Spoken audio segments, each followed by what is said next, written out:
Okay, so we are live. It's Katie here from becomeagroupguru.com, and this is Best Child. Welcome. All right, thank you. So excited that you are here. So guys, the full moon is over and we are back to tech working and things going well for us. Hey, Teresa is here with us. And I know some other people are here too. Let's see if I can call them out. CJ, Bess, Teresa. Okay, and more will hop on as we go.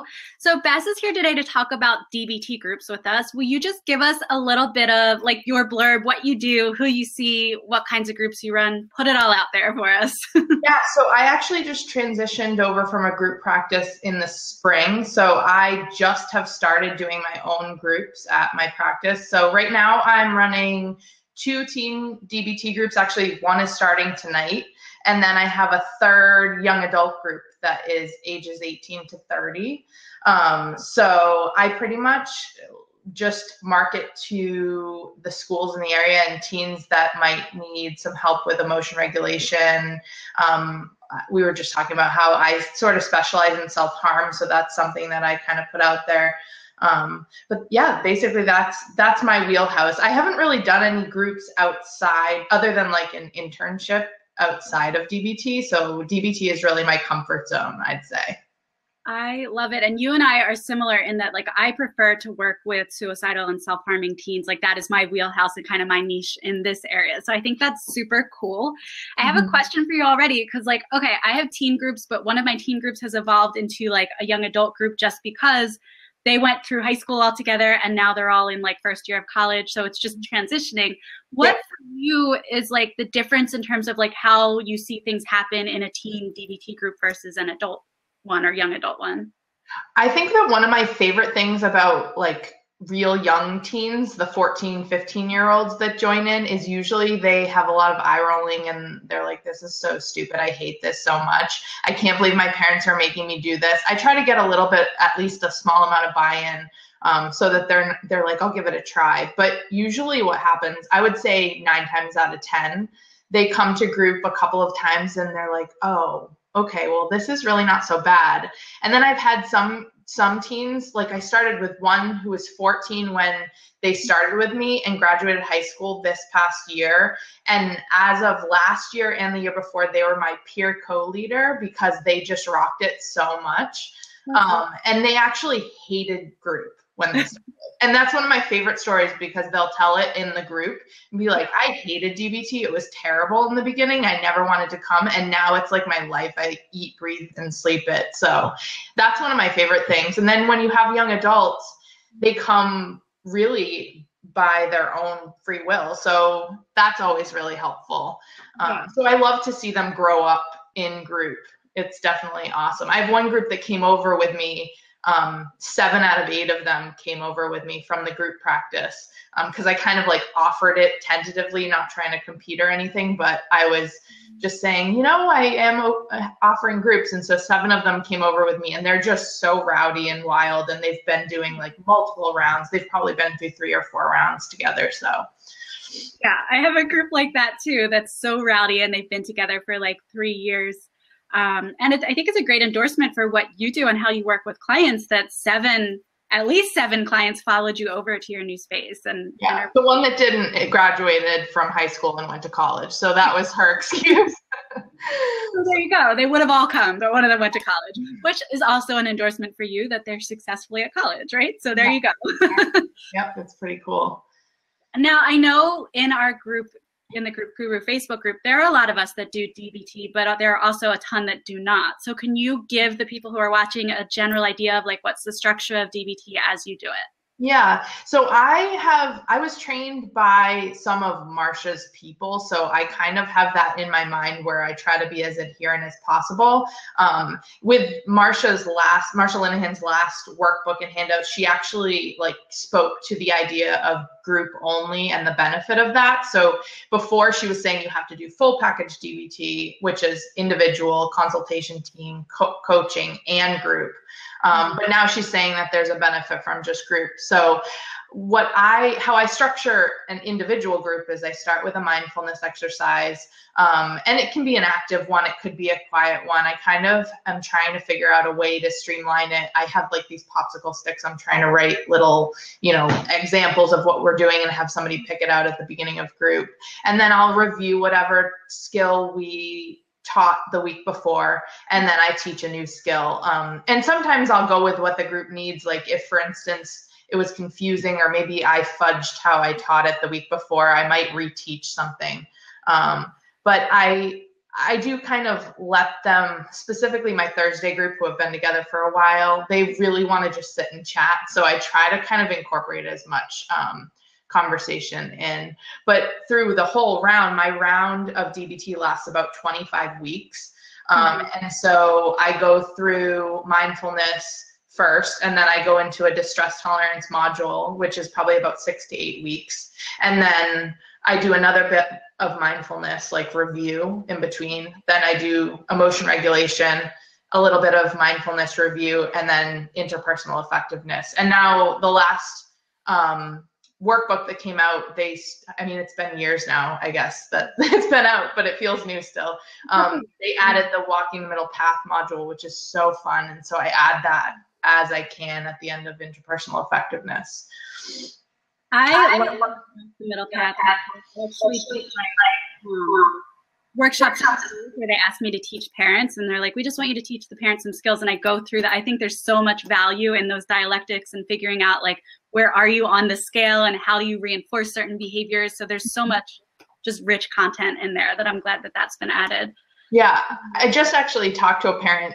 We were emailing back and forth. I just posted it to my page because they gave me such great feedback. But the parent was like, my kid says that they want to try pot. And I was like, well, what if you were to give like the opposite response is what your natural response is? So kind of like speaking to the dialectic of being like, okay, well, what are you going to do? Like, what's that going to be like? Why are you going to do it? Rather than, kind of being like, no, that's a terrible idea. So I love that module for that reason, the validation specifically. And I'm actually planning on offering a workshop on self-harm for parents in a couple of weeks, but then the next workshop is going to be the 6 levels of validation, which is one training that I've done a couple of times. So I love that. You're doing such amazing work, and validation is such a big piece of what we all need in helping each other communicate. There's so many questions I want to ask you. I'm going to ask you a group specific one, and then I'm going to go into marketing a little bit because you're doing some amazing stuff. With your DBT groups, and I was trained by one of Marsha's people, like she trained someone, they trained me, and then I did Lane Peterson's certification as well. Do you do homework? So I find that getting teens to do worksheets and do homework and bring them back is really challenging, to the point where I took it away. And I, like you said, I review the last thing that we did in the last group, but I don't necessarily hand them a worksheet. I encourage them to practice things, and we talk about how they use them in their lives. So I'm just curious your take on that. Well, so I have found the same thing. And I found that with even adult groups. Like I had an adult group where the oldest person was 70. And even those groups, it was hard to get people to do homework, especially when it's framed as homework. I feel like homework is this connotation that it's like a negative annoyance. But so what I usually try to do is have them, when I'm doing a review, I try to have them recognize that they have used the skill. And so I try to kind of pull that out of them, like, how have you used this, and give personal examples. And then they somehow will come up with some personal examples too from the week. Actually, I did use that skill now that I think about it. Or if maybe they had a very ineffective week, they'll say something like, I could have used this skill when this happened. I see how that would have been beneficial. So that's kind of how I do the review homework part. But yeah, it's very tough to get them to do it. No, I do the same thing. And I'm curious, for those of you that are watching, that are here with us, like if you do any kind of psychoeducational group, tell us in the comments, do you guys do homework? Do you do like behavioral activation or anything like that throughout the week? Because I think the more therapists that I talk to, they have this question, especially DBT therapists, but also other groups, like, do I give homework during the week? Do I make it something where they're practicing?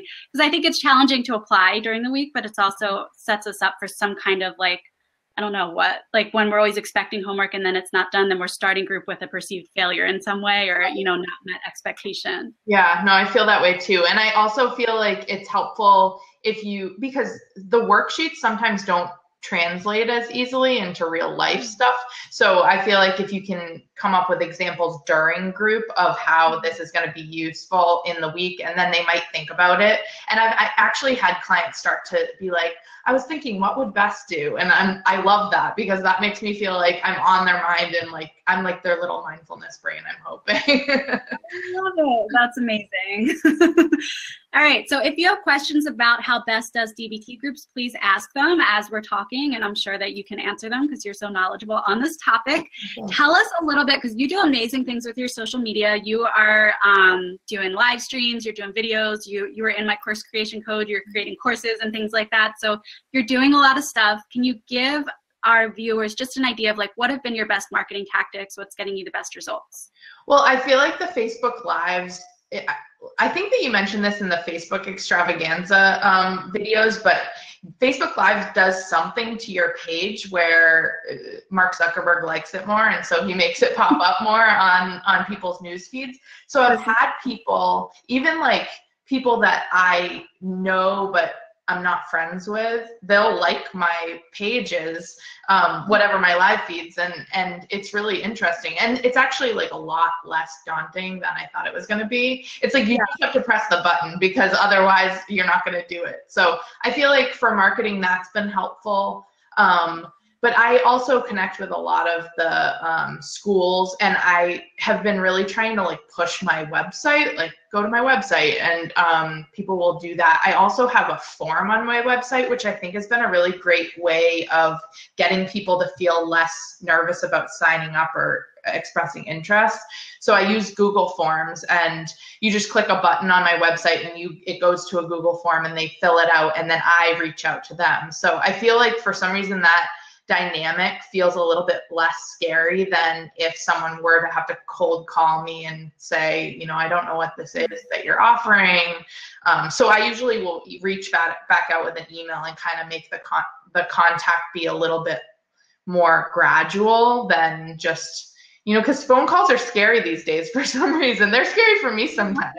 That's actually like a tactic that I recommend in my courses that you're already doing and had already been doing, but like when someone jumps over to your website, you want to collect their contact information. You want to be in charge of that follow-up process so that you can like follow up with an email, and you can follow up with a phone call, and you can make sure that you're, you know, I call it the breadcrumb process. Like you're connecting in these small ways, bringing them through the journey of being ready for group if they're appropriate for group. So I love that you're doing that. Definitely. I also feel like there's something, I mean, being connected with the schools in the area and making sure that ever since I've started courses with you, I feel like I've been more comfortable just being almost giving me permission to just be like who I am, and I, you know, type how I type in emails, and I speak how I speak in group, and it just is so much more relatable. And I've also, like you've talked about, I have tons of kids in my group who will come to me afterwards and be like, can you be my therapist?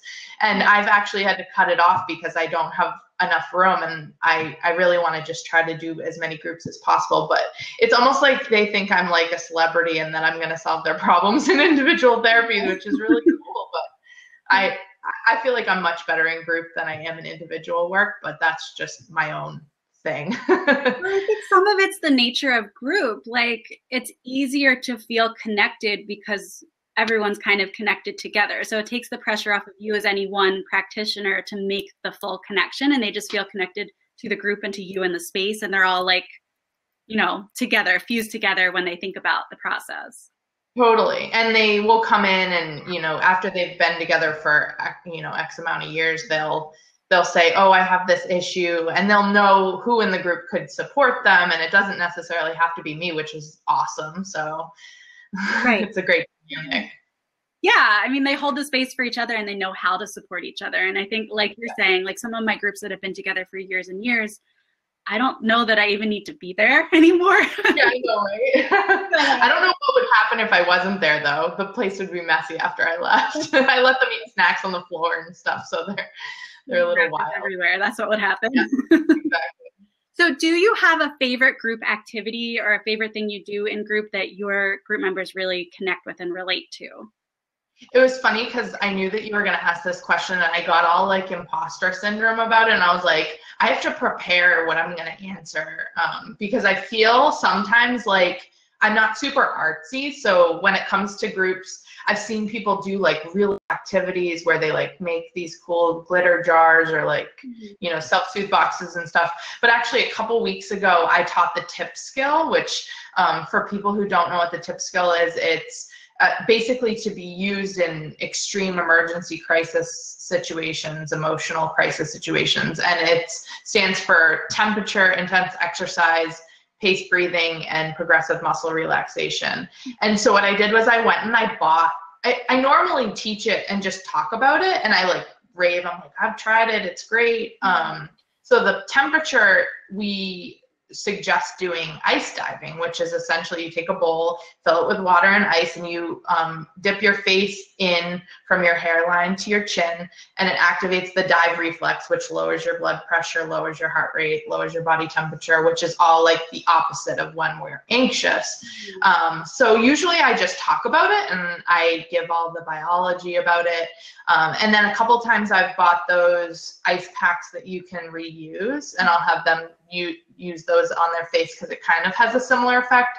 But a couple weeks ago, I decided I'd buy bowls and actually have them do it. And so I bought a bag of ice, I bought bowls, and they were all in a circle on the floor. This is my group of 8 teens that have been together for a long time, and they were hilarious. Like, it was literally the greatest group I've had.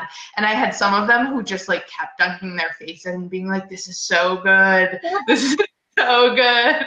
And it was so awesome. I had a couple that didn't like it at all and didn't want to do it, but I explained, like, some people, you know, some skills work for some people, some don't for others. So that was really I think any time that we can bring the experience of what we're teaching into our groups, it's really valuable. So like, I love doing art and things like that, but sometimes, like, we did the tip skill as part of our summer camp like 2 years ago, and my office is right outside. There's like a bridge that leads to a state park. So I had them doing relays and running across the bridge back and forth to experience intense exercise. So yeah. Getting them like in the process can be helpful. I used to work in residential, and at one of the residential programs, we had like this big yard, and we would go outside and do it. And I had them doing burpees on the lawn and doing sprints back and forth. It was so fun. It's just, and it makes them, you know, more kind of a community, which is really nice. Yeah, I would agree. You have a question, so let's see what's cool. Jeannie says, is Google Forms confidential? If a client fills out and you respond or get emailed the form, do you put your initial paperwork on there? I actually have a BAA, a business associate agreement with G Suite. It feels like I don't know. It says it's HIPAA compliant, so I'm going to go with it. And I have a signed business associate agreement with them. So that's how I use it. It is like a paid service. I pay like $5 a month or something, but that also helps me because it has my email address with my website. So there's a bunch of benefits of that. And the email is actually supposed to be secure, and you can use an encrypted software with. So that's how I make that work. So it's, you know, as secure as the web can be, I think. Yeah, I think I would agree with that. Yeah, I know a lot of people use G Suite. Yes, Jeannie, it's G Suite. All right, what would you say is like your top tip for people running groups with teens, with young adults who are doing DBT? Like, what would you share with them? I mean, I would say that it's important not to be overly structured. I think that it's great to have kind of a plan, but be prepared to go off of the plan, because some of the stuff that comes up when you divert from the plan is a lot more valuable than the stuff that you had planned. 100%. I think have that loose plan, have a structure, but also allow it to organically flow, which I think can be so difficult for something like DBT or a psychoeducational group when like you as the therapist go into the group with this goal of like, this is what I'm going to teach and this is what I want people to get from this. Sometimes I have to remind myself, like my mantra is everybody will get what they need from this. And it might mean that the group goes on this tangent and that they start talking back and forth about like the new horror movie that came out. But then I'm like, well, they got connection, they got to relate to each other, they got to feel understood and validated. And so it wasn't that we completed a whole like lesson plan as much as they got some of the other things that they might have come in needing. Yeah, totally. I feel that way too. And I think that my personality, I think, works well with that because I'm kind of disorganized and I just like let it go. And I feel like that's helpful.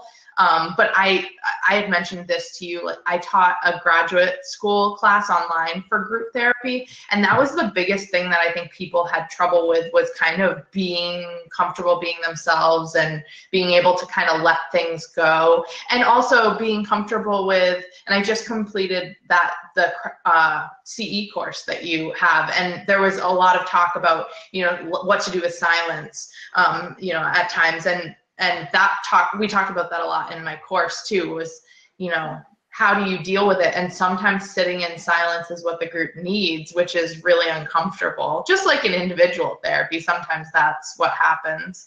But being comfortable with both, everybody kind of being high energy and also what do you do on the days that there isn't a lot of energy, because that happens too, as you probably experience with teens. Like sometimes somebody will come in and be depressed and it's kind of like the contagion effect. That was my whole week last week. Yeah, is that there was just like a dark cloud over everything. And so sometimes acknowledging that and sitting with that is what they need. Yeah. Everyone else in their life wants to make it go away when their parents at home are saying like, cheer up, you're bringing the whole family down. And when they're keeping it all together at school because they don't want to be the wet blanket for their friends, like being able to come in and just be is so cool. Yeah, we definitely had that in group last week. We had a couple of people that were just kind of like laying on the floor in the middle of the circle. And that's what they needed, and it's just kind of allowing certain things to happen while having limits. I mean, it's a balance like everything. So exactly. I think one of the biggest things I'm getting from what you're talking about is just the idea of giving yourself permission to be who you are, and that being your greatest asset in marketing and facilitating your groups, that like when you are you, people connect to that and they see that, and there's like a light and energy that comes with that allows your groups to be even more amazing. Yeah, definitely. I don't know why this was so important to me, but when I moved over into my own solo practice, there were kind of dress codes at the group practice. I had to wear business casual and wasn't allowed to wear sneakers and stuff like that. And now I'm allowed to wear sneakers and really whatever I wear, like a flannel or whatever, it's not really a big deal, but being able to wear what I want and express myself how I want, I think kind of is translated to my clients and they feel more comfortable. So it's helpful that way. Yeah. I remember like 2 years ago, I had a client come in and say like, you're not what I expected a therapist to look like. And I will tell you, I haven't worn real pants in like 2 years. I wear like stretch pants or I wear, I don't like real pants. I'll come to work in yoga pants. He's like, you're not wearing a business suit. I'm like, no, I don't think I've ever worn a business suit. So yeah, so I do think that's important, like when you are you. And if you wear a business suit and that's you, then by all means, like, cool, that's who you are. It's just not. No judgments there. It's just definitely not what I'm comfortable with. Absolutely. So I think that's great. Okay. Any other questions before we wrap up? I have loved this. I could talk all day. I think you and I need to connect about DBT, and I know you're doing some like consultation and things like that, and I might want to get in on that. Yeah, so that'd be awesome. Connect on that. And anyone who's watching, you heard Bess mention the 6 continuing education credit course in group activities. It is on sale till the end of the month, and then the continuing education credit expires, so the course will be going away. So if you see that green button right there, it says get 6 CE credits in group activities. We talk about how to screen clients, that first group intake. Bess, I know, didn't you reach out and say the forum you loved? I just used it yesterday. It was so great. I have been running groups for a long time, probably about 5 years I've been running groups. I mean, in my life, that's a long time, but I feel like I learned so much from that course, and it wasn't like a lot of stuff that I already knew. It was all like kind of brand new, really easy to apply stuff. But the forum intake process, you'll have to buy it to be able to know what that means. But I used it yesterday and it was super effective. What's that? Listen, I feel like I need to pay you now. You just plugged me. I'll have to buy it to see what that means. I need marketing for you. I need to buy it to see what it means. I have an intake process, and it's the forum. It's an acronym. We might have one more question, and then we're going to wrap up. Cool. How much? Jeannie says, how much do you charge for startups? I'm not sure what that means, Jeannie, and I'm not sure if that's a question for me or for Bess. Do you want to talk about your group fees, and I'll talk about mine, and then we'll wrap up?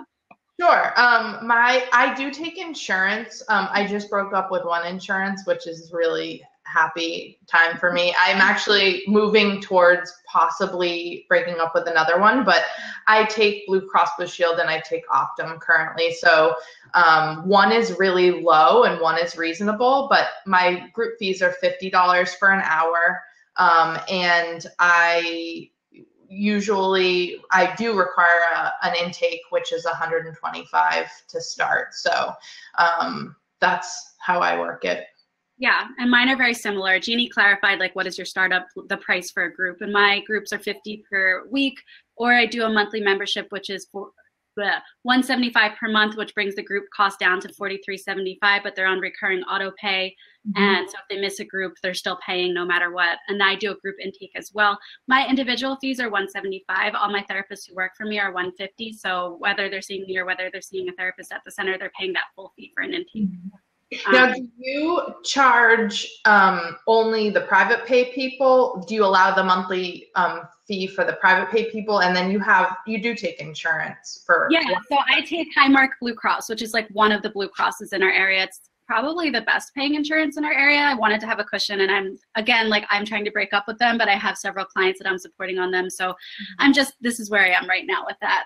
So for my insurance-based clients, they can do the weekly and use their insurance copay, but I have some clients who their copay is $50 or $60, so they can go out of insurance and get a lower rate if they go on the monthly auto pay. Okay, that makes sense. Yeah. So sometimes I know other people have found like with so many discrepancies, like if some people are monthly and some people are weekly, like it just works. I don't make it more complicated than that. It's just a spreadsheet. It works and it's fine. So. Yeah. All right. You guys have been awesome. Bess, you've been awesome. Like I said, so much. Thank you for taking the time out of your day to be here. So happy that this worked. I know. No tech issues. No tech issues. Very good. All right. We will be in touch soon. And thank you all for being here. The replay will be up, so you'll be able to watch that. Bye. All right. Bye.